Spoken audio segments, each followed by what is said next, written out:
You already know what it is. It's your boy Lightwalker X here. I'm back with a quick video. Looks like it was just announced yesterday that Kendrick Lamar will be having Schoolboy Q open up for him for his final two Australian GNX shows in December. This isn't the Spilt Milk Festival. This is actually the additional shows that Kendrick Lamar is doing in December. Now, if you remember, he was actually supposed to do that festival, which I believe is a 3-day festival or something like that. And Schoolboy Q and Doechii would be the other members from TDE that would be accompanying him at that festival. Now, from what I know, that festival did sell out pretty fast. So that's what caused Kendrick to essentially say, hey, all right, let's get 2 extra shows for the GNX tour in Australia. But this comes at a very interesting time. I did notice that this week was the same week we found out that Drake's Australian tour, the Anita Max Wynn Tour, was officially canceled. Now, we've been making jokes about that for months, but Drake fans would tell you, oh, it's postponed, no, everything's okay, it's just postponed. You guys don't know how tickets and concerts work. I'm like, no, we know exactly how they work, and that's why we were saying from February when these shows were postponed at the time, that those New Zealand fans won't be getting a Drake concert anytime soon. And it seems like the pattern is repeating because he has to postpone some shows on his current UK tour. Now, it seems like this is kind of a reoccurring pattern where it's like it's postponed due to scheduling conflicts, and then about 3 to 4 months later, they say the show is canceled, which is totally unfair to your fans. Now, I'd understand if there is some legitimate reasons why you may have scheduling issues or things like that. A couple shows could be canceled, yeah, sure. But this is becoming a very weird pattern. And for you to go on tour and be one of the biggest rappers and artists in the world and you don't have all your logistics in order, it's kind of embarrassing at this point. If this was your first tour, maybe your second tour, we kind of understand, but you've been in the game, you've done 30 tours, you do 5 a year. How come you can't have everything set in order? Your fan bases are paying the price because they got to pay money to essentially go to these shows. You know how much these tickets are, but then outside of that, you got to book off days for work. You got to get hotels or Airbnbs.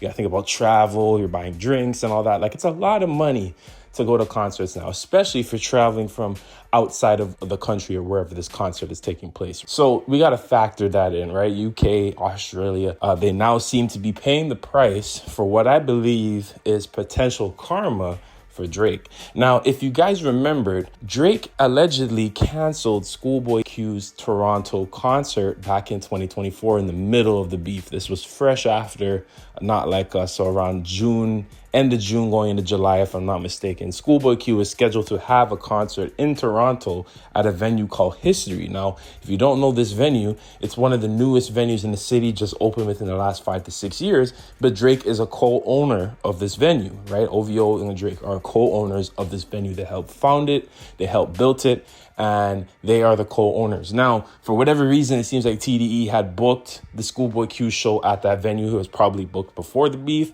I still don't know why they would book there, but maybe they didn't know that Drake owned the venue. But they found out because Toronto police allegedly said, we don't want to have you at our venue. Now, I remember there was a letter going out from Toronto police, and I don't want to pull that out because that allegedly was fake. People were faking documents. You know, these Drake fans are unhinged.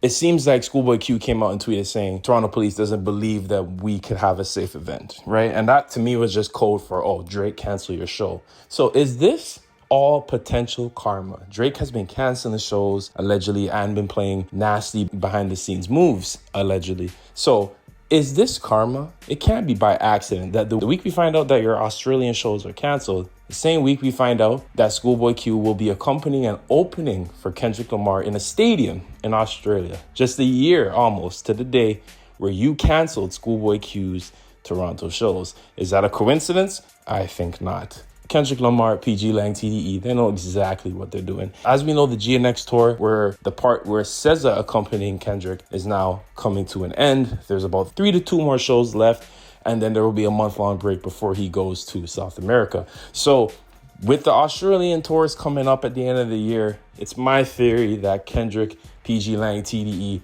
it's another chess move in this big game of war that they've been playing ever since last year. And now, as revenge for Drake allegedly canceling Schoolboy Q's shows in Toronto, we'll be bringing Schoolboy Q out to Australia to open up for him in a stadium 2 nights.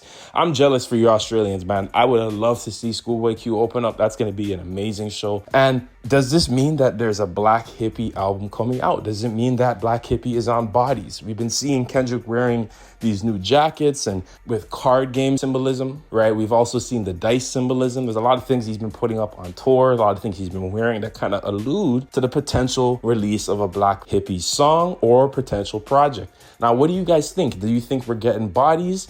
Do you think bodies has Black Hippie on it? Do you think that we're going to get Black Hippie on the deluxe, if there is a deluxe, or another album? Or maybe it's even a Black Hippie album. Who knows, right? Schoolboy Q could be dropping another project at that time. Or J-Rock, we know he's supposed to be coming back. So do you think that we see more artists from TDE join the tour? There's potential that he brings them all out. You guys let me know. There's a lot of theories that could happen going forward. And who knows, the GNX tour could extend into 2026 if he decides to do an African tour date or somewhere in Asia, like a Korea or Tokyo. So he could bring those guys out there. Don't know why he didn't bring it out for us, because I thought Toronto would have been perfect for, Schoolboy Q to come back outside for the GNX tour. I actually predicted that could potentially happen as a sort of revenge. Back on July 18th, 2024, Schoolboy Q's show was canceled in Toronto, along with TDE label mate Sir on July 30th. So for spite, I do believe that Kendrick brings both of them out to make it up for their fans. But it seems that Kendrick just kind of prolonged the revenge, and now it looks like Schoolboy Q will be coming out in Australia as opposed to a North American tour date. So you guys let me know your thoughts down below. I'm very interested to hear what your opinions are in all of this and what could possibly happen going forward with the GNX tour. Who knows? This is one of the greatest tours we've ever seen for hip hop. So we got to give credit where credit's due. But thank you guys so much for tapping in. This was just a little short, quick video. I hope you guys all have a wonderful day. Don't forget to like, comment, share, and subscribe for more. And don't forget to stay blessed and stay tuned. Tell me, I don't want to talk on no selling. You know I got language barriers. There's no accent you can sell me. You're cold and ivory, you know I'm a selfish. The crown is heavy. I pray they ain't my real friends. If not,